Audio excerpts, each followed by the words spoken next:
What is up? What is up? Well, today we're going to be doing a couple things. One is, well, there's the truck. Still hadn't cleaned it from the last ride I went on. Bike did perfect. Oh, update on the Suzuki Eiger. Got it all torn apart. My dad helped me last night. We took the rear racks off. He brought all the parts. We got some new parts in here. The floorboards, the ones that we had, they were just falling apart. Did a little bit of cleaning.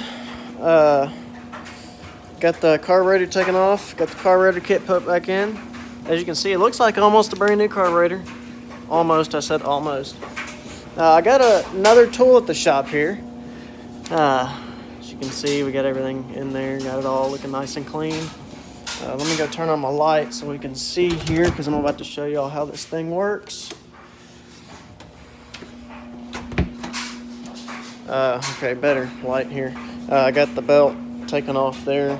Just checking it for play. I got to take it off and I got to clean the surfaces in there. Right there. There's some there. These surfaces right here. I'll clean it up. Pull the tire off. Check the brakes. I got my ATV jack back over there.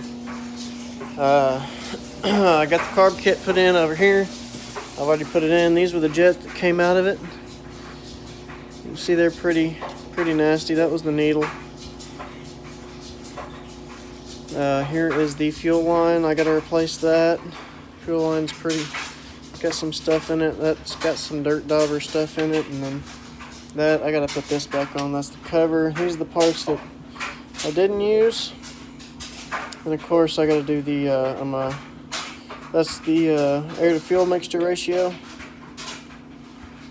I got to check that out. But here was the part number for anybody with Suzuki Eiger K code 2005. There is the all balls carburetor rebuild kit. And of course, my dad got the manual for it, shop manual. What I got in the shop, and I'm going to show y'all how this works. I've already done some work on it. It is a dye ultrasonic cleaner. You put the little solution in here, which this is not what I normally use. From Harbor Freight. It's about $100 for that, and some tools that are right there on the wall, right there. Some tools. It's the 2.5 liter ultrasonic cleaner.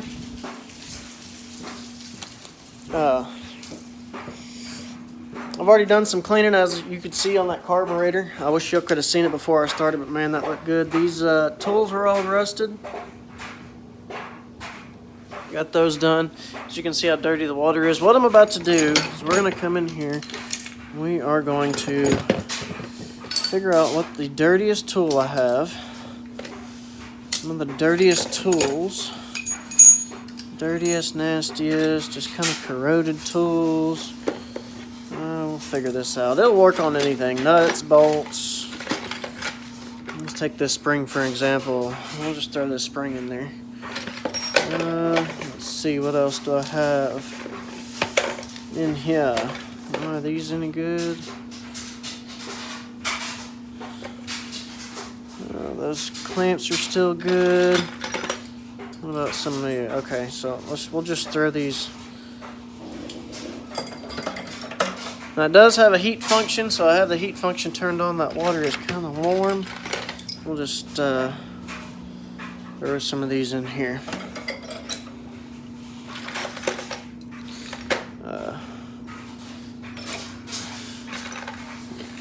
Some of them still look new, so I'm not showing those. I'm just going to show the ones that don't look really new. As you can see down the bottom, it's kind of rusted. You can see all those have some rust on them. Throw that in there. The rest are nuts and bolts. Alright. Gonna set the top on it. Heat function's already on. We're gonna set the time. This goes by seconds, so we're gonna do 380 seconds, and you're gonna hit the on button. We're just gonna hit it like that. Wait. While I'm waiting on that, what I'm gonna show you a little bit about what we're gonna do to it, and what we've yet to do. Some things I got for my four-wheeler. I did get an O2 delete for it. Got that in. And I got some of these stars for the wheels. Now you might be saying, well, where's my four-wheeler? It's at the ranch. I've got to get it. My grandpa's using my four-wheeler while I'm here. When I go down there again, I'm going to pick his, bring it up here. It's quick, fast throttle cable, pulled carburetor out. I'll do a video on that. It's a Honda 300. I'll put the carburetor in the ultrasonic cleaner, blast it real quick, stick it back on the four-wheeler, and boom, off we go. Will be good. The interesting thing about my dad's is he still has the toolkit for it.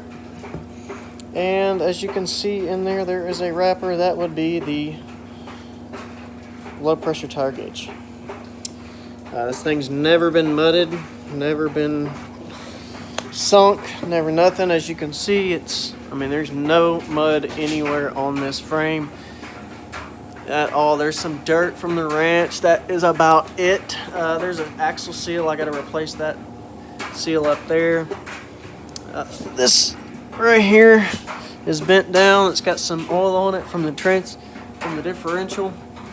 I'm gonna fix that. Like I said, the brakes, I'm gonna fix the brakes. Probably are looking good. I'm just gonna clean them up a little bit. That is about it. On that, we're going to do the brakes. Of course, this seal right here, the rear differential on this thing, I'm going to take and run the vent lines to all of them to bellows like this. I'm going to run this, the brake can up to a bellow, run the front differential to a bellow, the carburetor, I'll run that one probably up the handlebars here. Up in here somewhere. He can't go very deep in this thing because this is the intake for the belt box. So the belt box intake is right here. It's kind of like a forced induction. It goes up, up there, but I'm gonna seal it here. I won't seal it up there. I'll seal the belt box up pretty good. I'll seal this and this up because here's the belt box exhaust right there. And then just the normal bellow stuff, because he does want to go up to water to about probably right in here if he ever has to, maybe a little taller. He just can't get really above here somewhere, kind of over the tires. Doesn't really need to go over the tires. I'm gonna run the valves on it. I'm gonna adjust this. I'm gonna roll this outside later on, spray it down with some solution, power wash it, get it all looking good, nice, clean, get all the dirt like this off.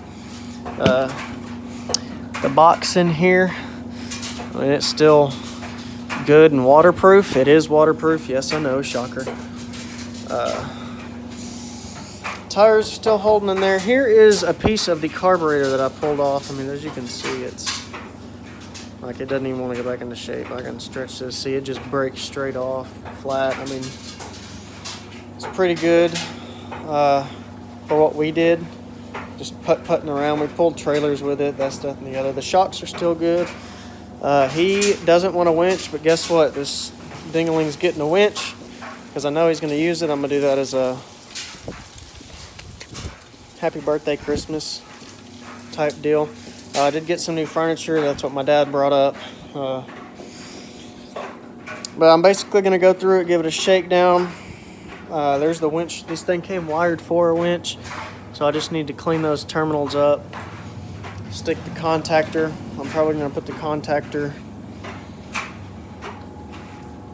on here somewhere. I don't know where. Keep it out of the water. Dielectric grease it and all that good stuff. Dielectric grease the coil. Change the spark plug. Change the oil. Change all the differential fluids.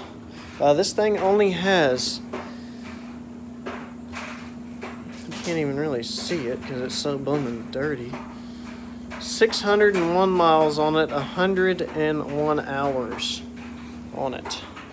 Not very many miles at all.